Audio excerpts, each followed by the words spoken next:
Try daw. Dinala dito mga kapawis, oh. Good morning. Sinukuha ng mekaniko kasi hindi pa patino. Tinanggal lang nga yung carburetor, oh. Kasi gusto ng mekaniko palitan ng carburetor. Sabi ko, dalhin mong motor mo dito kung hindi mo patino kasi mahal ang carburetor. Paano to andar? Asan ang carburetor? Yung dyan. Ano sa loob? Yung iniwan sa'yo ng ano, pinili niya. Ano saan yung insulator? Ayaw ni Paul. Wala man. Ay, lintian. Paano natin makabito? Nawala naman, tinanggal man dito. Dali. Nabili pa ka, meron dyan. Ayan yung sinabi. Wala dyan. Dito wala. Wala din. Pagka meron dyan. Ay! Dito. Derang. Ano dito? Sumpuli di man ni Paul. Gamatay mo Hindi kayo. rin mao, pinisot pa ni. Yata yun, sana karong kadar ko. Pagkaman 50cc. Mas dakop man akong boto, ano eh. Itlog na ning Ate, bugoy katong naalala ko na yung customer na nagsabi na hindi nawala na sa mekaniko. Yung carburetor. No. Diyan sa kanya. Ang sabi na, Yung humabol na gabi na. lipat man yung nagtawag, yata eh. Lipat yung tawag, ako. Yung gabi na nga nagsabi na kuan. Hindi na binalik yung mekaniko, hindi na nawala yung carburetor. Oh, yan yun. Yata yung maripol, pala kita eh. Atay na. Wala. Na-kick mo daw, kumakik pa. Nakikita, isuya lang ko rin. Okay. Tanggalin mo itong battery, titingnan natin kung magcha-charge na ba. Okay. Tingnan natin, mapatino ba? Kasi sinukuha na to eh. So, pinalitan natin ng intake pipe at saka insulator sa carburetor. Yun yung carburetor na inano ng mekaniko. Check mo to, may kurente, malakas. Malakas kurente. Na-check mo yung spark plug.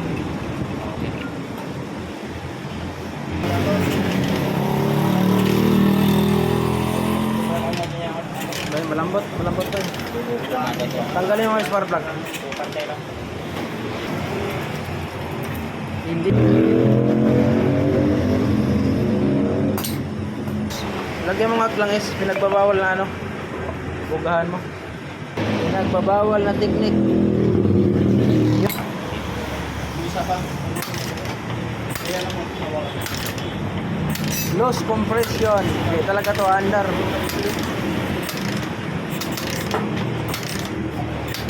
Lagyan mo spark plug. Wala.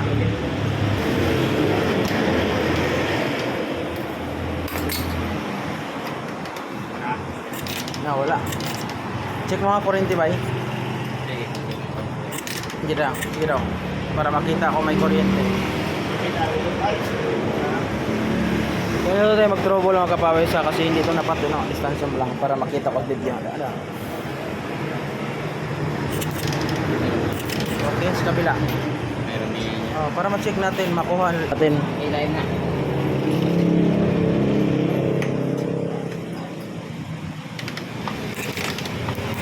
Okay, may kuryente. Oh, malambot. Oh, matik na. Ay, jawa na kuryente ka.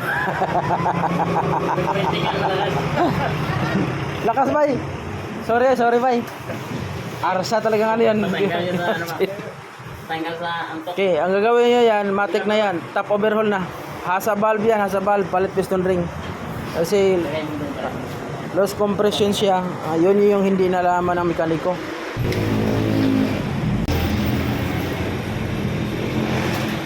Tayaya mo. Singaw. Ang ato, kabila. Tapos, Pupunta rin yung ano na eh. chain guide, palitan. Pupunta rin yan. Plastic. Hmm? Hmm.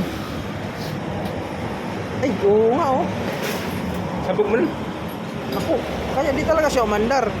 Kasi may mga nakaipit oh. Yun, may nakaipit. Tanggalin mo yung valves. Kaya ito, dating training yan. Ngayon, wala na. Hindi na kailangan kasi magaling na. Okay. Yan, palitan na natin ng guide yan. Oh, purol man yan. Hanapag ka, bahaba. Yaon. Very good. Okay, okay pa ng bearing yan. Sigurado. Galawin yung bearing. Side by side. Okay na. Pero huwag ko nang palitan yan kasi kung gusto mayari, maandar lang. Mahuga na talaga. Palitan mo na lang. Baka na yung pag-andar, sabihin na palitan mo na lang. Kuliray, doble trabaho.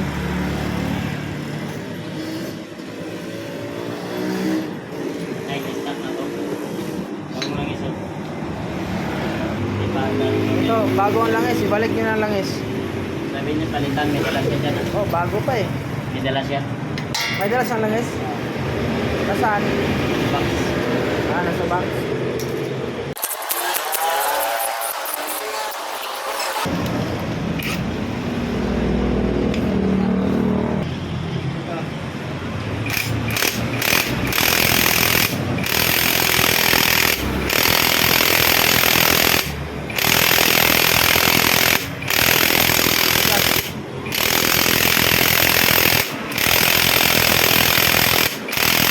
Lapit na. Lapit na. Oh, tanggal din. Medyo masikip pagka overtorque na.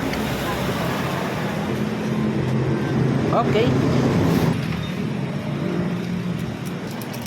Yun.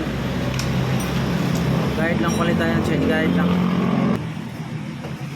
Pagbalik ka ng alin bay, ano lang, manual mo lang. Set kasi yan. Ito yung nakalapat doon sa valve. Dahil patingin sa iba. Yan o. Singaw. Ibig sabihin pala, may nilagay nito. May ginala. Oo, naipit o. Ayan. Yun. Naku, may nakapasok. Hindi talaga umandar. Hindi nasilip ng mekaniko, kaya sumuko ng mekaniko nito eh. Pinagastos lang yung mayari. Pumunta ito, bumili ng carburetor. Pagkatapos binalik, kay hindi daw umandar. Di talaga umandar kasi may problema. Ang pinaka masaklap, nawala ang carburetor original. Ito. Oh, Inis na. wala, disgrasya. Oh, manaka lang oh. Andali intindihin. Ano yung kamalang ko? Yun. Kasi doon sa valve, natanggal. Galing pa yan sa valve. Sus, mayroon nga plastic pa ng alutos ilalim. Kasi saan yan? Lagyan yung spark plug. Pinagtripan yan, pinagtripan. Motor niya. Dalawa nakalagay dyan. Wala. May patuli. Dahil lang. Di, huwag mo nang palitan yan. Ibalik mo lang sa kanyang stock. Ngayon, itong isa, yun ikabit dyan. Tapos kuha ka dos budiga, ilibre na lang. Iiwan mo lang doon, iswap mo na lang. Kinabit na ng mekaniko, pinalitan na ng piston ring, tapos ihasa na yan. So, para malinis. Kasi timing ha, kahit pagmulusot. Actual mag-tune up. Bye. Pag-tune upin mo, check mo. Baterya, di talaga titinaw yan. Nasaan yung ano mo? Bakit wala na siyang intake? Yung kasi tawag sa inyo na yung caricol.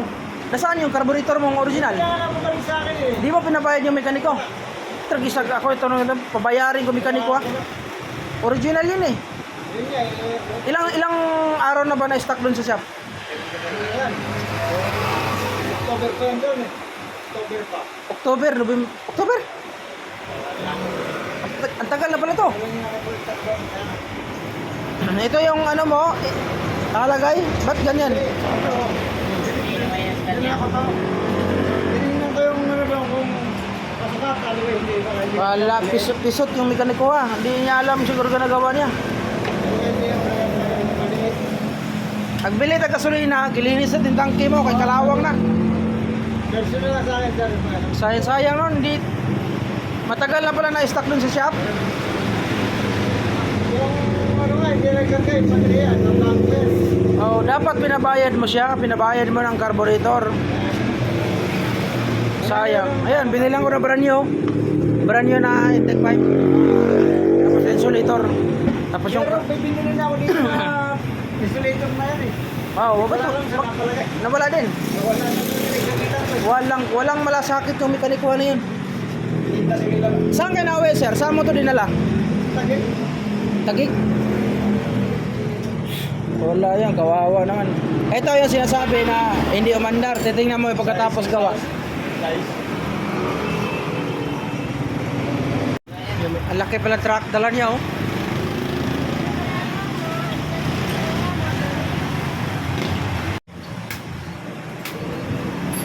Salita.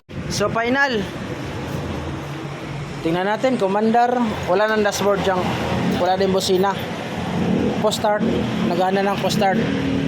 Post start natin ha. Okay, under man.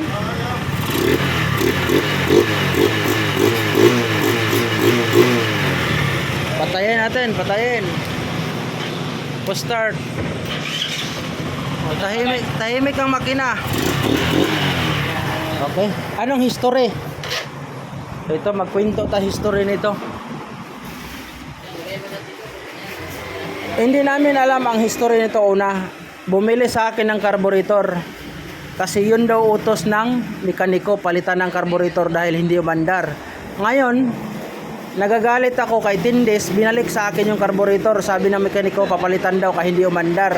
Sabi ko, paano hindi umandar? Eh, brand new yan. Hindi daw yun carburetor ng 135. Oo nga, hindi nga carburetor ng Roser 135 dahil 28mm yan. Ngayon, tinatanong ko, nasaan bang original mo? Nawala daw ng mekaniko. Kasi yung motor, noong October pa pala yan, dinala sa shop. Tapos, hindi mapatilo ng mekaniko. Ngayon, anong pitsa ngayon? July na. Anong buwan? July na ngayon. 28. Ibinalik sa akin yung carburetor, hindi ko pumayag kasi 10 days na nga eh. Ngayon sabi ko, i-pull out mo yung motor sa shop. Kung hindi mapatino ng mekaniko, dalhin mo sa shop, patinoin natin.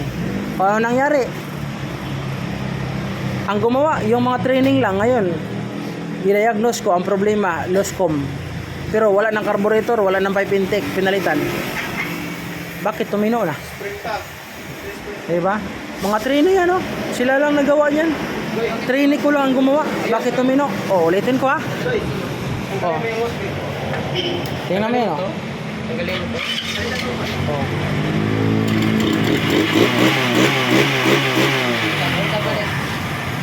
Tumino man. Okay. So, ano ngayon? Ang masabi natin, lamang ang expert ng Roser. Peace out. Share si video. Sa mga gusto mag-training ng mechanic, ituturo natin sa inyo lahat ng tip-tip na nanggaling sa akin. Mag-iwan ng contact number at mag-send ng star. Yun lang. Ayos na ako. Peace out.